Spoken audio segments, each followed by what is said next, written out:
Hi everyone, it's Anna, back with the first video I've made in a long time. I have a quick tip to share with you today for how to use our triple banner punch in a lot more ways than what it was designed for. So let's get to it. So this is our triple banner punch. If you've never seen the Stampin' Up punches before, they are really nice. Here is the button on the back that locks it closed so it stores nice and flat. To open it up, you just push that forward and it pops up. The triple banner punch was made to punch out little banners such as this one. And this one, I use the trick I'm going to show you today to punch it out. But it is made to work with the sizes of 1-inch paper, 1.5-inch paper, slides in here, and 2-inch paper, which slides in here. And I'll show you real quick.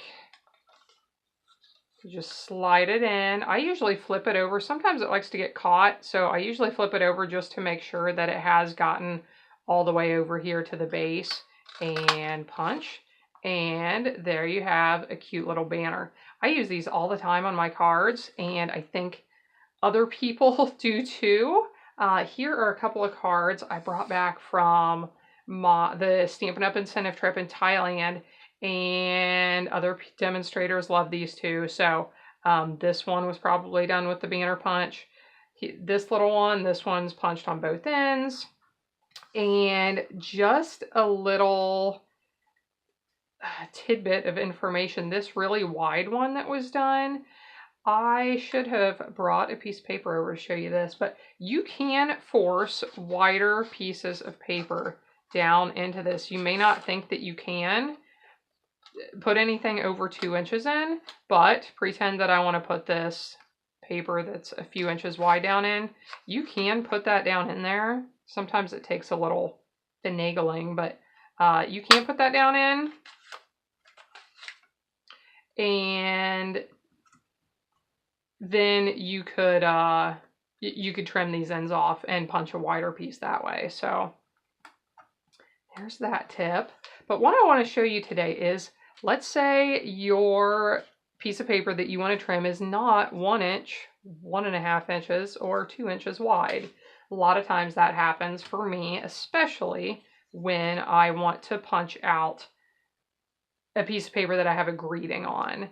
I stamped these greetings from the Birthday Blooms stamp set, which is a really nice one. I love the fonts they used on these greetings.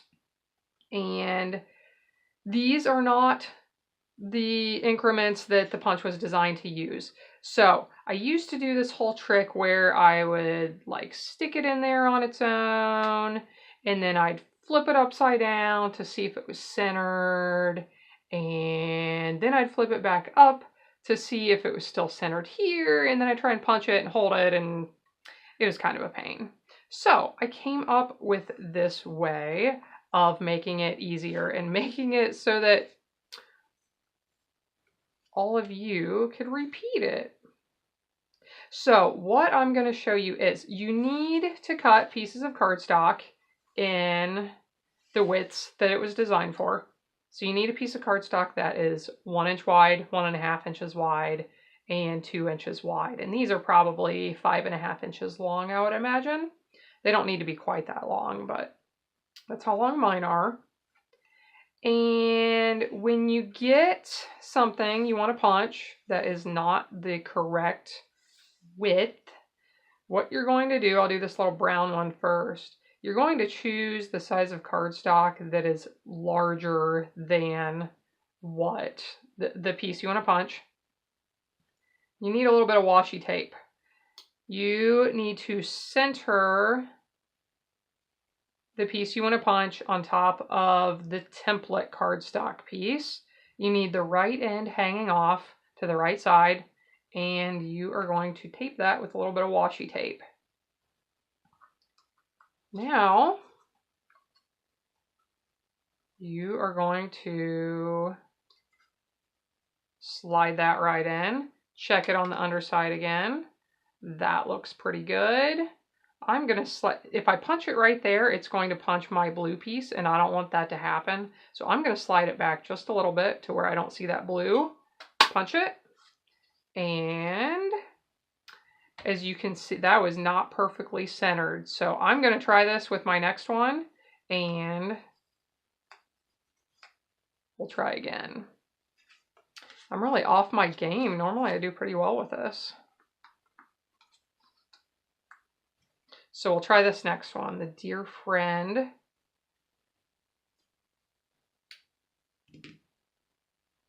Make sure it's sticking off plenty on the right side.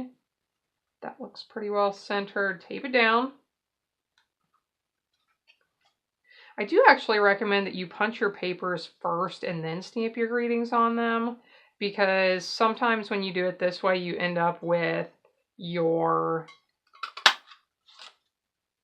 punch either too close to your greeting or too far away. So if you punch it first and then stamp your greeting next, you can be sure that your greeting is exactly where you want it. That one turned out pretty good. Look at that one. And we'll do the happiest of birthdays to you. Washi tape is great for a lot of reasons. You can use it to hold down for something like this. You can use it to hold dies in place with your Big Shot to make sure they don't move when you send it through the Big Shot. And of course, it's great for adding to your projects too.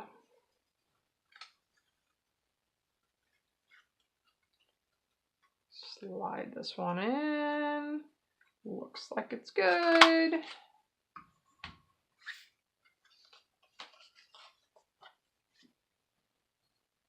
Of course, the washi comes right off without tearing your paper.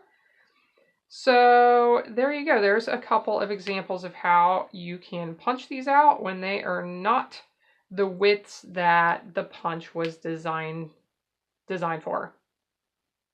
So thanks for stopping in to watch this video. Make sure to subscribe to my YouTube channel to see more videos. I will be posting more soon with our really neat products in this year's holiday catalog. And I will be sharing all kinds of things on my blog, scrappingstampingandstuff.com. Make sure to stop in there. That's where I share the most information. And I would love for you to shop in my online store. Thanks, everyone.